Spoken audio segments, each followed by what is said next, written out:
battle the staff.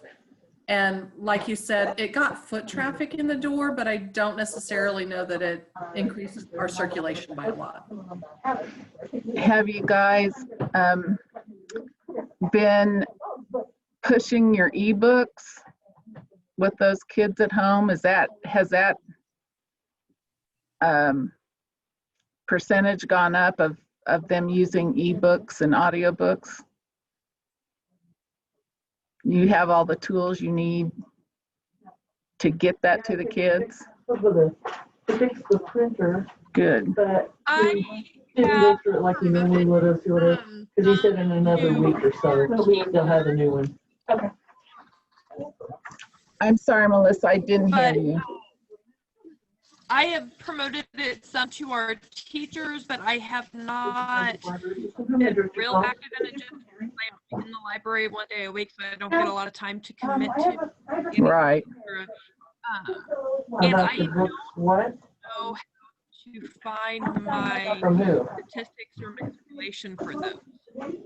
From Talking Books. Okay. With Sunflower eLibrary or just a moment. with that? Or like Hoopla, that's one of the things that I was promoting because they have the free checkouts for November.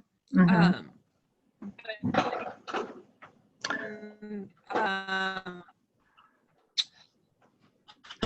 I think they do that for the public libraries.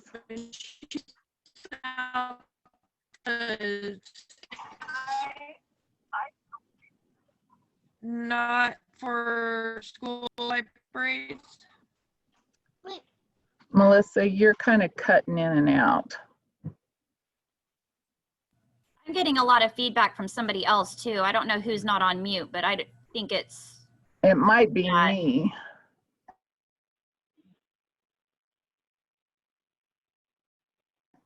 See if that helps.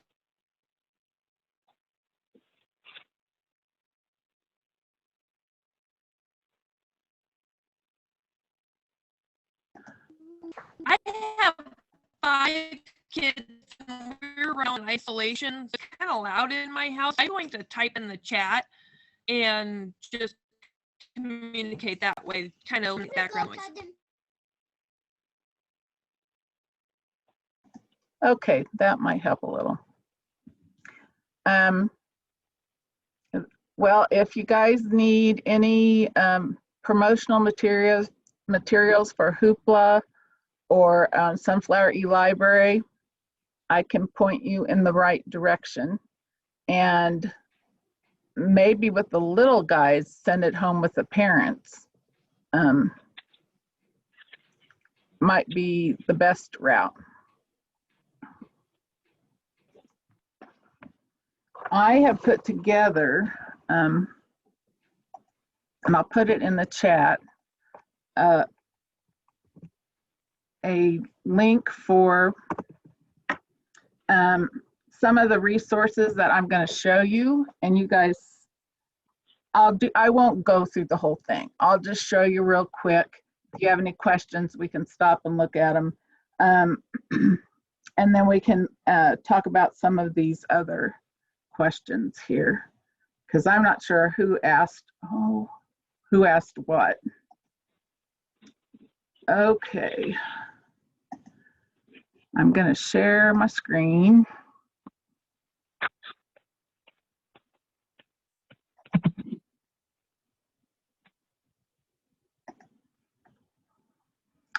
Okay.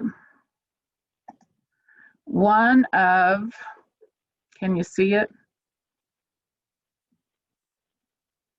Oh, it's not there. Is it School Library Connection? Can you see that? Okay. This is something that CCALS has purchased for you guys to use. There is a login. It's CCALS, all capitals, ADMIN,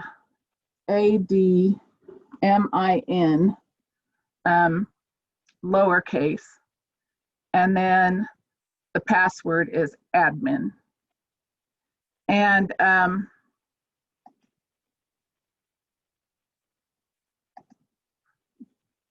there were questions about remote learning and, way to keep teens engaged.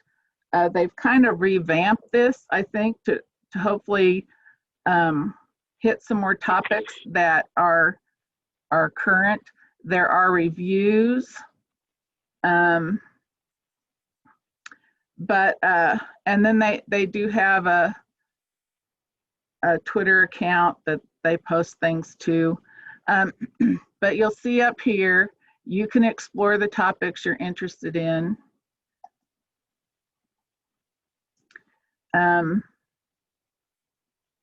There is a search bar somewhere that you can put in, like here's Dear Dara, how do I get up to date on remote learning quickly with my students, and they give you choices. There's a search bar right there.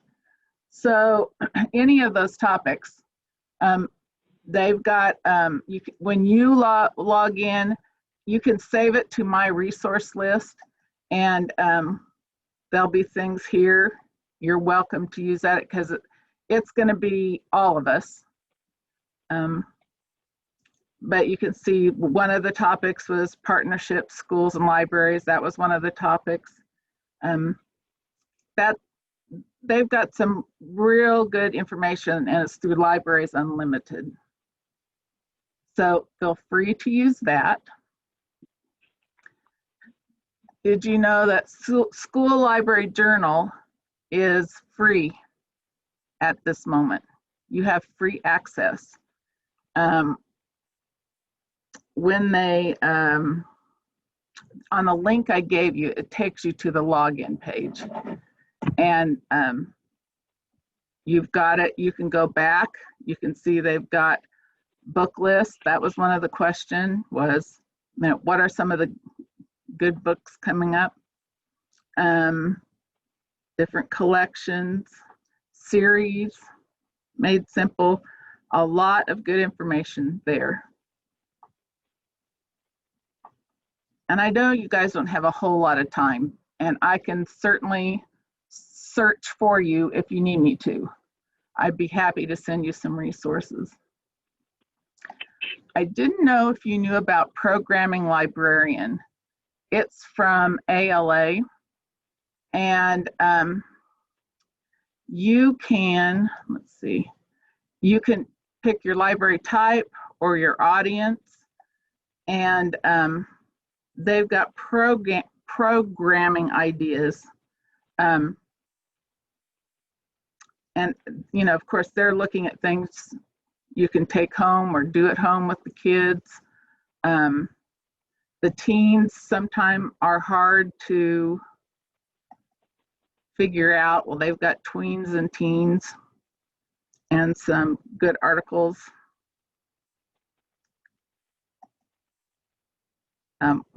This one I thought was interesting. I put it in the newsletter. They handed out these notebooks, and then they had the community check them out, write 2 or 3 pages of what's going on, whatever they draw pictures, whatever they want to do. Then they bring it back and somebody else checks it out. And it's got, see if I can make it bigger. They've got directions of how they managed it. And during this time, it would be really interesting to see what kids are thinking, or their parents are thinking with all this other stuff going on. So there's some good blogs as well. And they, welcome to school, I'm your Zoombrarian. That's what you are now, some of you. Probably you know about YALSA. They've got resources. There's some reading guides. some handouts for libraries. Let me go back a minute. They have got, they come out with the teen list, top 10 titles for 2020. There's a good resource for you. So there's that. And I thought I'd show you Ditch That Textbook. This author is sharing a lot of free resources.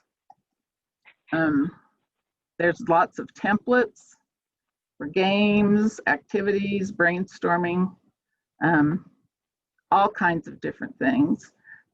He's got ebooks and guides. Some of these are free. Some need to be purchased, but he's got a bunch here that you can download. And he breaks it down into Google ideas if you're using that in your classroom. All kinds of ideas. It's worth the browsing. And then don't forget, and these do need to be updated a bit, our LibGuides on our webpage. So that link, I'll stop sharing now. That link should get you to any of those that I just showed you. So anybody got problems they want to ask about, our collective minds can help with?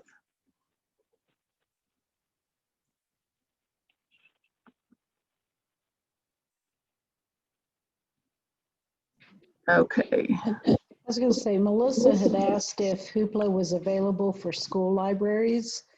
I don't know for school libraries, but talk with your public library because they may be able to get you connected with that. I know Hayes has a good relationship with our public library, and all of our kids have accounts and get on Hoopla and Libby. When I was at Plainville, we were able to do some things with them. So check with your public library because they might be able to help with that. Right. CKLS does have the Hoopla account, and it can be focused just on children's books. It can be, changed to that. So yes, go to your public library. All they need is a public library card. That's how you get into Hoopla. It's a good service as well. That and Sunflower eLibrary would surely get everybody working. Will you type the password? Okay, the login and password for that was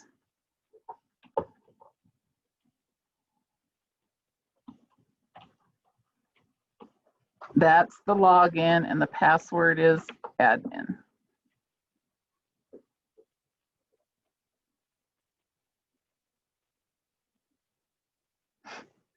Everybody's still getting along with checking. You have a routine now of checking books in and out since a lot of you are still in the building. Got a good routine? Anything that's worked especially well? How long is everyone quarantining books for? I'm doing 5 days in lacrosse. Okay. I've just set it up so that I have a Monday, Tuesday, Wednesday, Thursday, Friday tub, and then we pull the Monday books out on Monday and Tuesday. Because I've read so many different things saying 3 days you should quarantine, saying 6 days on paper materials that are stacked. I didn't know what to do, so I just did a week because it was easy to keep track of. That's what I do. I have a Monday box, Tuesday box, and yeah, that's what I do. Okay. That sounds really reasonable. Yeah, the different studies were all about different materials, and you just kind of almost have to take the one that takes the longest. Yeah. And One thing that I did a lot last year was I did centers where they would work on things together. I had like a Lego center, and different things like that. And so I was brainstorming with my para of like how we can, because the kids love it. It's one, they come to me twice a week, 1 day a week they get to do centers, and they absolutely love it. And I was thinking to myself at the beginning of the year that, oh, we're not going to be able to do them. But one thing I've done is I've kind of made like grab and go centers.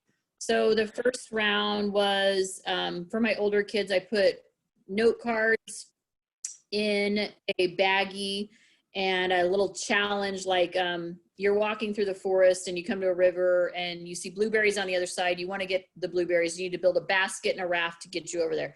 And all they had was 10 note cards, and then I gave them a roll of tape. And so they did those, and I've done like coloring centers and things like that. I don't know if anybody needs ideas like that, but it's working well.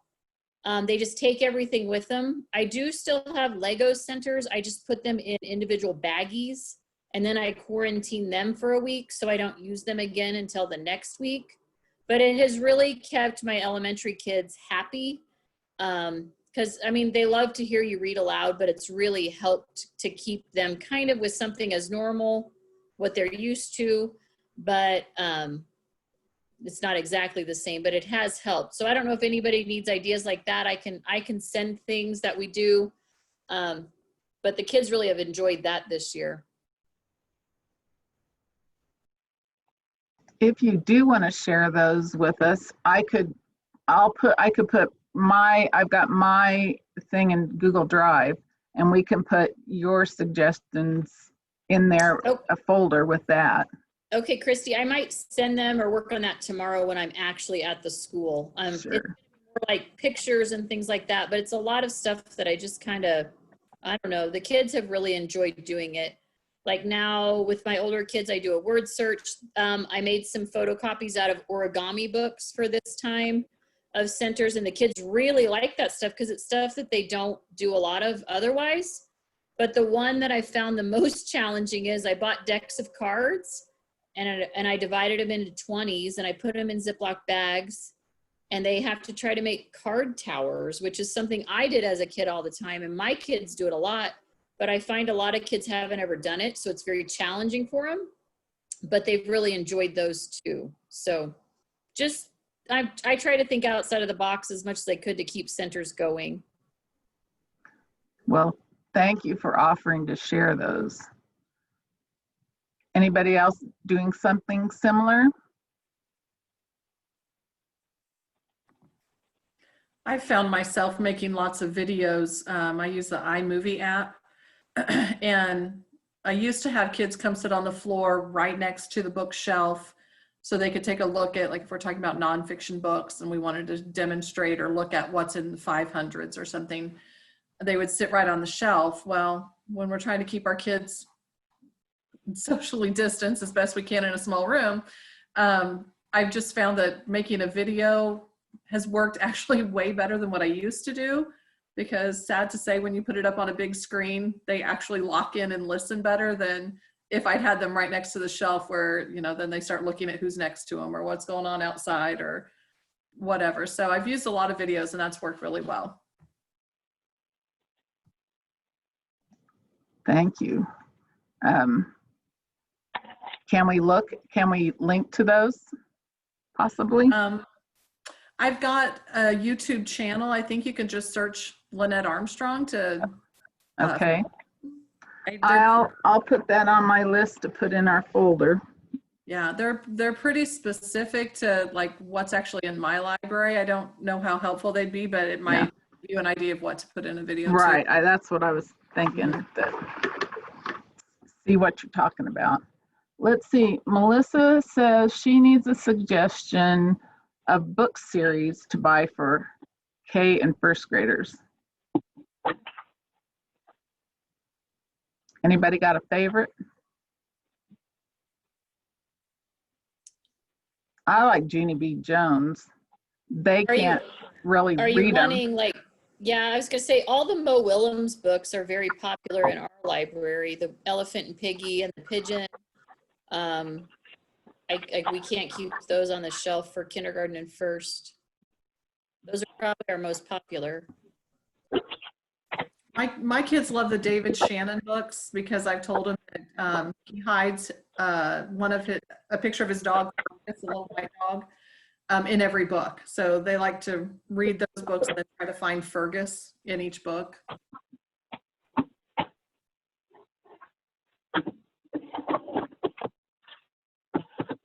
I am recording this. If anybody wants, doesn't get it all written down, you can have the transcript or the And video of again. course, Pete the Cat's popular. The Llama Llama books are always popular.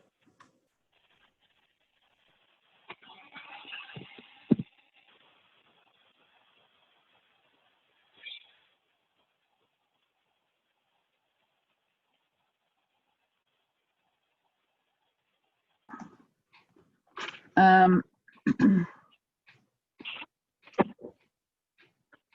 are you doing, well, we talked a little bit about this. Anybody doing something that's worked really well for remote learners? Your activity bags, Laura, really sound good. Anybody doing a book club?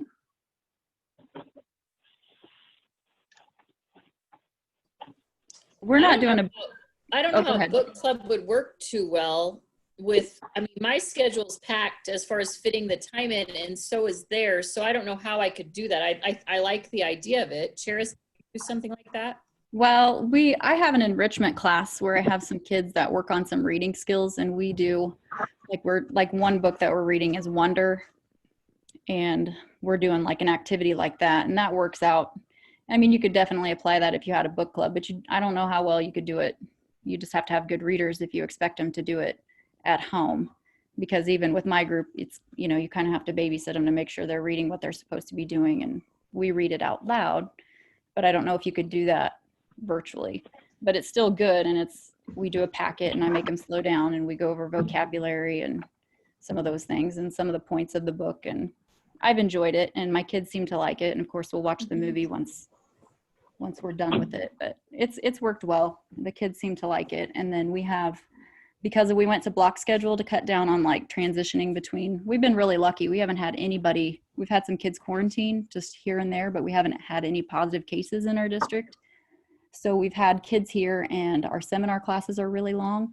So what we do is I kind of talk to all the teachers and our counselor before, and you know, it's kind of like a deer time, drop everything and read. We don't call it that, but all the teachers require at least like 30 minutes, at least once a week, because we have seminar every day now, where we do Lions Quest and Zello and those types of things at the high school.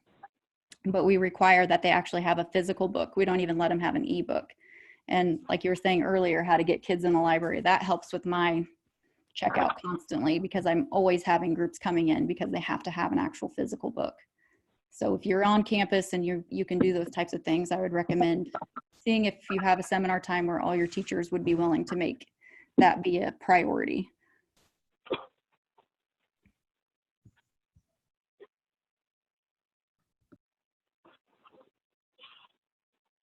And Cheris, you're talking about the older kids, right? Yeah. Yeah, I don't know. Little kids are, if you can do like William Allen White, you know, any of those with the younger ones, like we'll start that up. We've done it previously, but obviously last year didn't work. But if you can do that, it seems like that always goes well.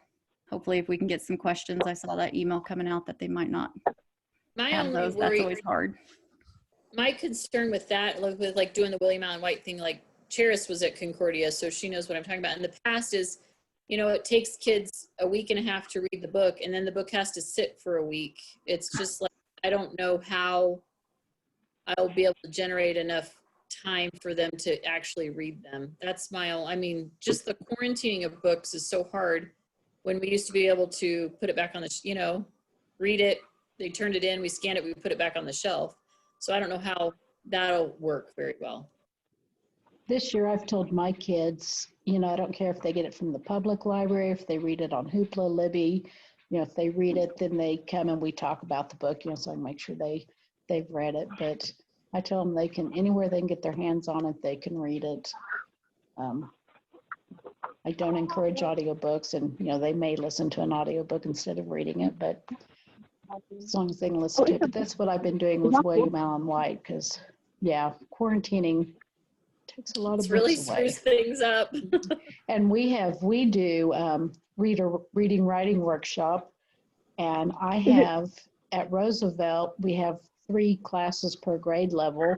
My 3rd, 4th, and 5th graders have all started the nonfiction unit, so that means I have 9 classes coming in checking out a nonfiction book, and we have to quarantine them for 4 days. So I sent an email out to teachers today. I said, we may not have them. I said, they have Epic. I said, you can search for the leveled books there, or we could do Hoopla and Libby. But yeah, quarantining books has been an issue this year. You Hopefully might we think don't about, do. Karen, you might think about Bookflix on the, Yeah, that they've got several that are nonfiction. Yeah.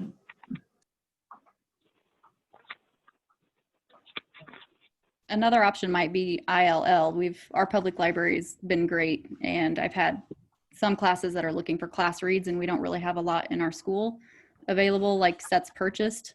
And so she's able to get several copies of Because of Winn-Dixie. I mean, I guess it just depends on how many people want that title, but obviously doesn't make sense to buy 10 copies of a book, but if you have other libraries that are willing to lend that aren't doing it, that might be an option. You can also check on the State Library website. They have book discussion sets. You're limited to what they have, and most of them are fiction, not nonfiction. But there's a link on that page for those books.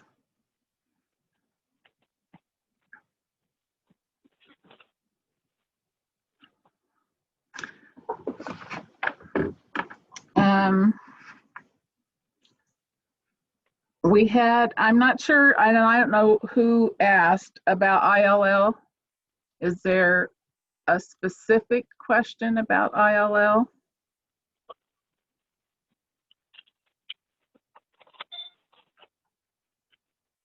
Mostly it's done through the public library.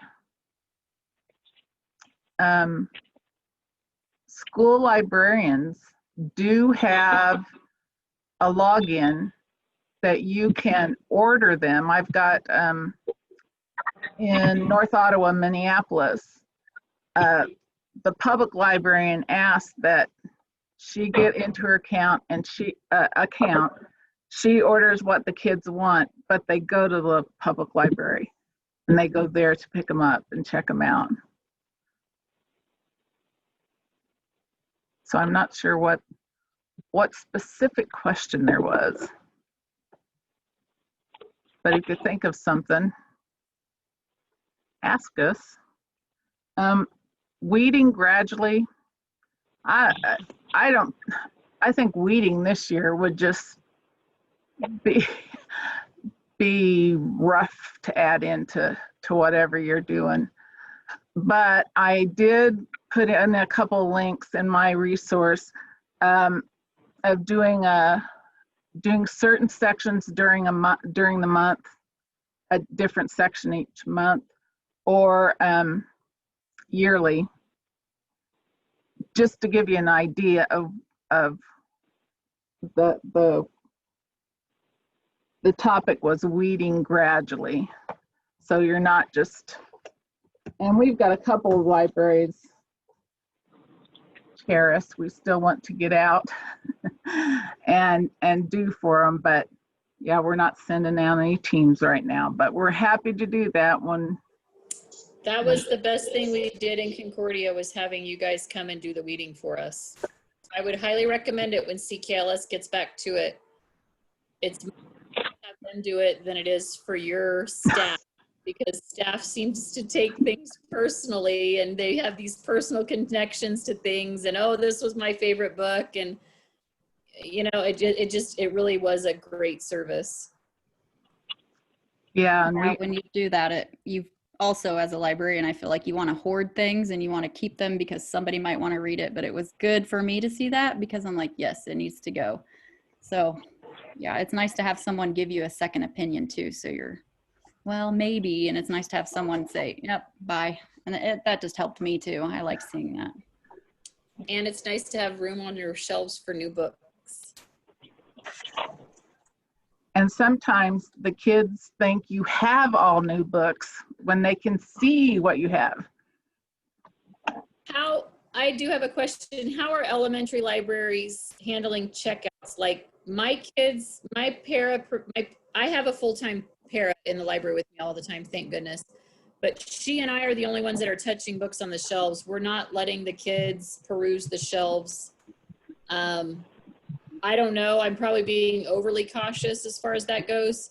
But we Germex, we go to the shelves, get them their books, and then they take them and can read them. But I feel like it's helped to circulate. I feel like kids are really choosing books that they're sticking with this year, much more than in years past. Oh, they just take it off the shelf because it's thick, or it's worth this many points, or it's this Lexile, and then they don't read it. But I feel like where they're not able to come back and forth to the library all the time, they're really reading. I think they're reading more in their level, and I think they're challenging themselves more. So that is one good thing that has come out of all of this craziness.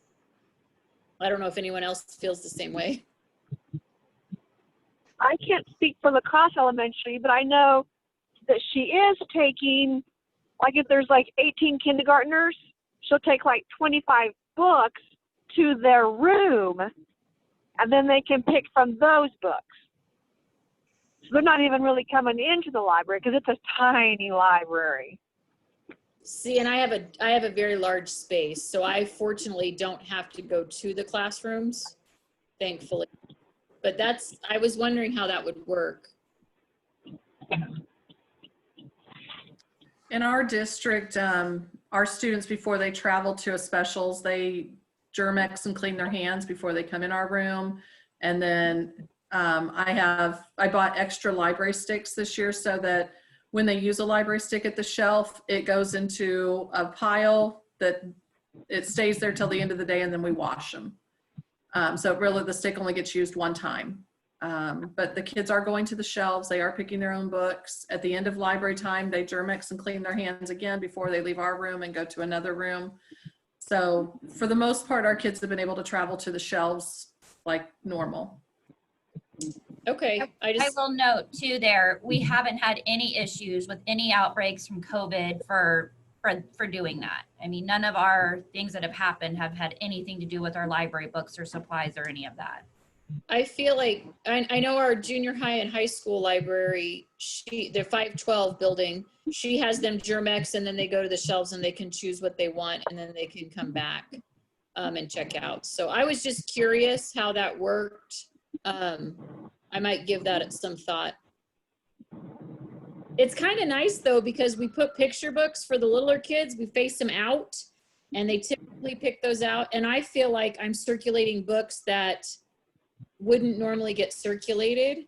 It's kind of not, I joked with my para the other day, it's kind of like we're censoring, but we're not, because it's what you put out is what sells. And they're really reading. I mean, it's kind of been interesting to see how they're picking up books that I didn't think they'd ever read.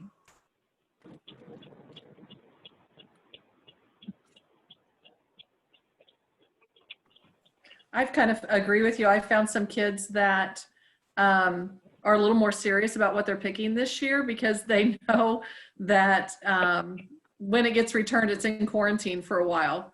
So, going to Diary of the Wimpy Kid every single time, it's just not working because the Diary of the Wimpy Kids are often stuck in quarantine. So it's kind of forcing them to explore new things because they're stuck with what's on the shelf, and it's not always the same popular things that are getting put back on the shelf. And so they're having to choose different things. And I do think they're taking their choices a little more seriously than perhaps what they've done in the past. I would agree. And I see it in my own children. My third grader's reading books that I never thought she would read, but she's devouring them. So it's nice.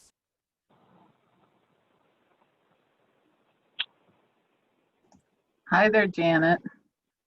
She just slipped in.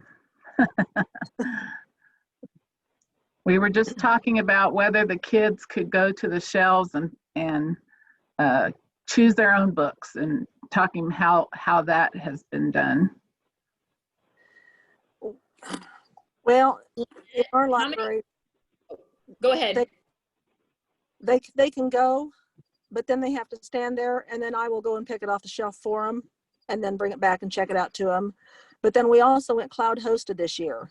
So they're able to go on and look now and see more actually than what they would just in the shelf and see what's new. And then they put them on hold, and then I'll go and pull them so they're ready when they come in for library time. So it's been a different experience.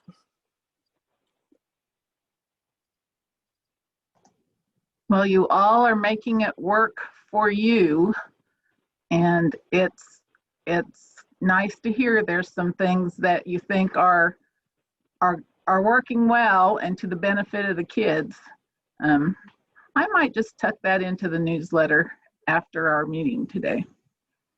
I will say it's been nice to not, like, last year it was kind of, when there's downtime in the classroom, and even if I had classes in, kids could come in and check out because I do have Daphne there and all of this. But we've eliminated that this year, and I feel like kids are, like I said, checking out books that they really want to read because they know they can't come out. But they're also not I'm using the term wasting, because last year it was always the same kids every day that would come in, and you knew that they hadn't read the book. But I feel like they're getting more quality time in their classrooms because of that too. We're not a crutch to get out of the classroom.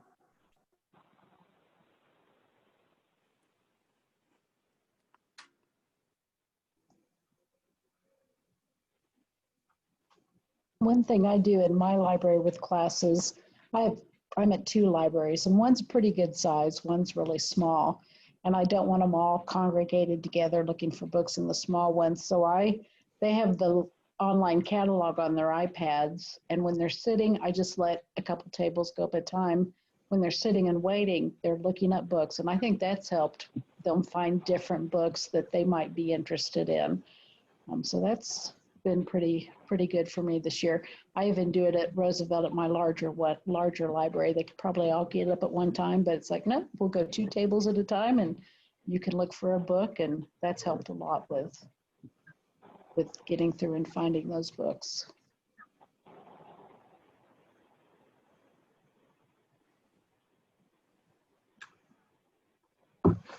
Anybody else want to add to that topic?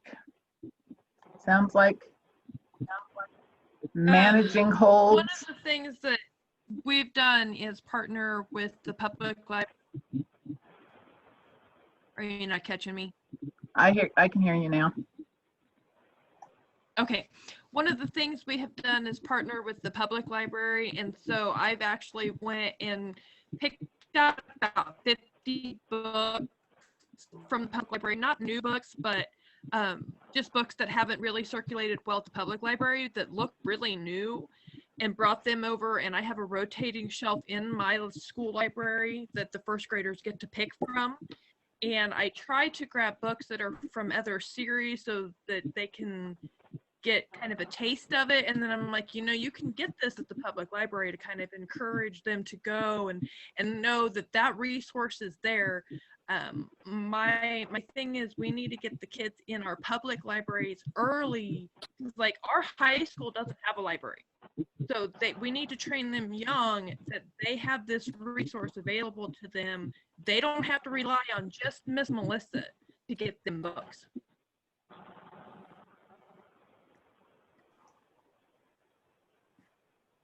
And I'm sure the public library appreciates that effort too.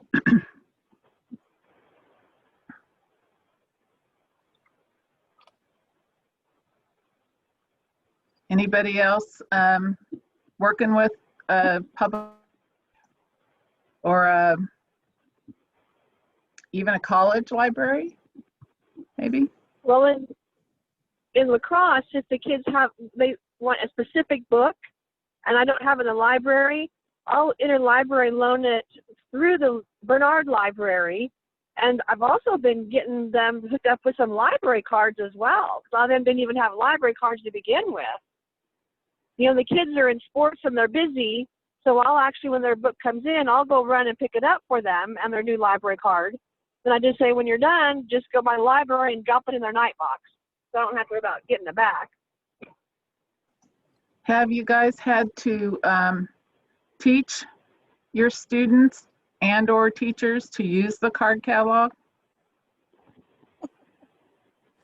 Yeah. Good. Sneak a little lesson in there.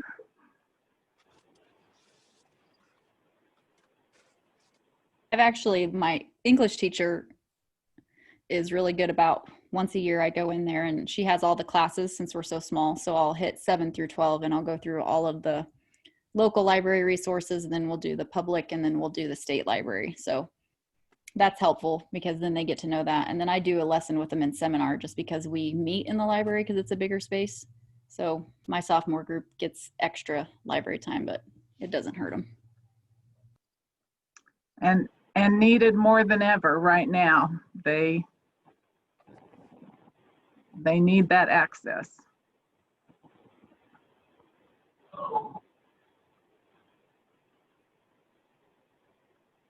One of the questions was about activities that can be used with books to teach or reinforce library skills. And I don't know if that is elementary or older, but do any of you have a lesson you really enjoy doing with a certain book?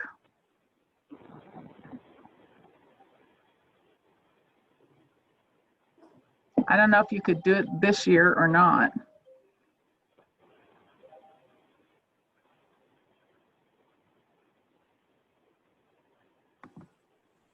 In the past, I have just one grade level that I could see twice a week. And I used, it's called the Genius Files from Dan Gutman. And it was with fourth graders, but we'd read a chapter, say on Tuesday, and then if their second class was Thursday. In the book, the characters travel across the United States. So we would do research on the states they were traveling to, or research the specific place they went to, like they went to the Singing Sand Dunes in, I think it's Arizona. And so we did some research because until I read that book, I didn't know there was such a thing as a singing sand dune. And so we could look up online and just listen to what one would sound like, so that when we read the book, it made more sense when they were describing it. But it's just a good book about odd, out of the way places that are actually really in the United States. And it's just a fun book to do research with.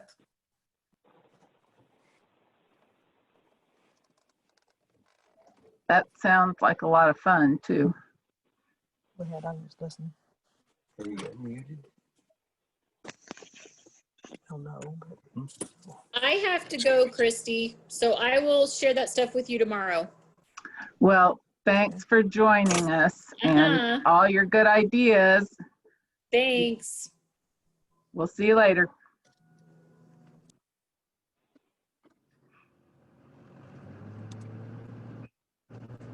Well, gals, are we hitting on everything you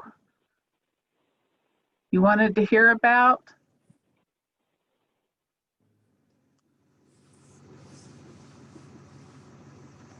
Did you record the first part of this, Christy? I forgot when we started, but yeah, for the most part, I've got it. Okay, since I I'll missed send some out of a it. link tomorrow. Okay, Okay, thank you. Thank you. you bet.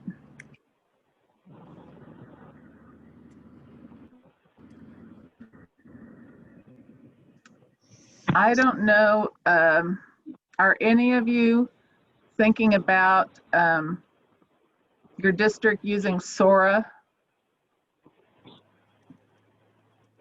with Sunflower eLibrary? Yes, I filled out that form and sent it to them, and I've not heard anything back yet. Okay, I had a conversation with the company because it seemed like it was taking a long time. And what happens is when you turn in your information, they've got to get with your tech person. And depending how busy they are, there's a lot of work involved for them to get get everything connected with Sunflower e-library. A lot of work for our tech person or a lot of work for Sora? For both.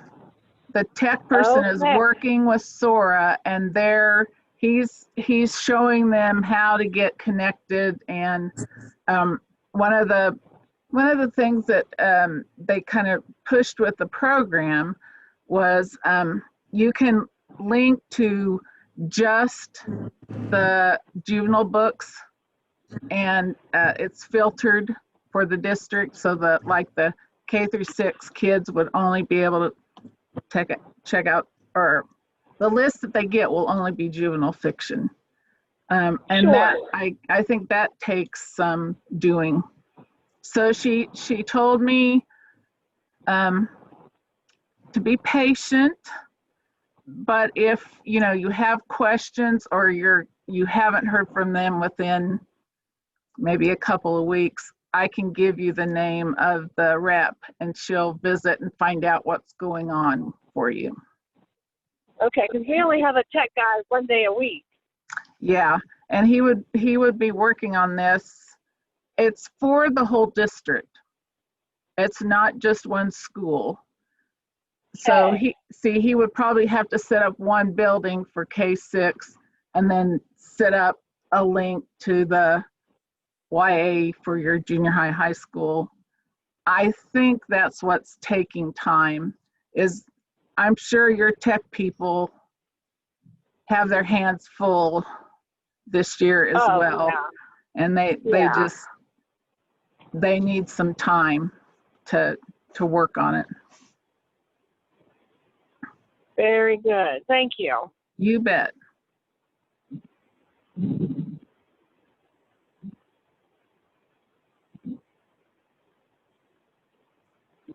Well, gals, if that's it, I sure appreciate you coming in and visiting with each other and looking at those topics. And if there's anything else you want to cover, just let me know, and maybe we can do this again in the winter sometime and see how things are going. And I don't know, maybe we can have a online party or something fun. But it is sure nice to see all your faces since I don't get to see you in person. So Thank you for hosting this. you bet. Thank you. I'll get so I can shut off the recording now, and I will sign off and say goodbye.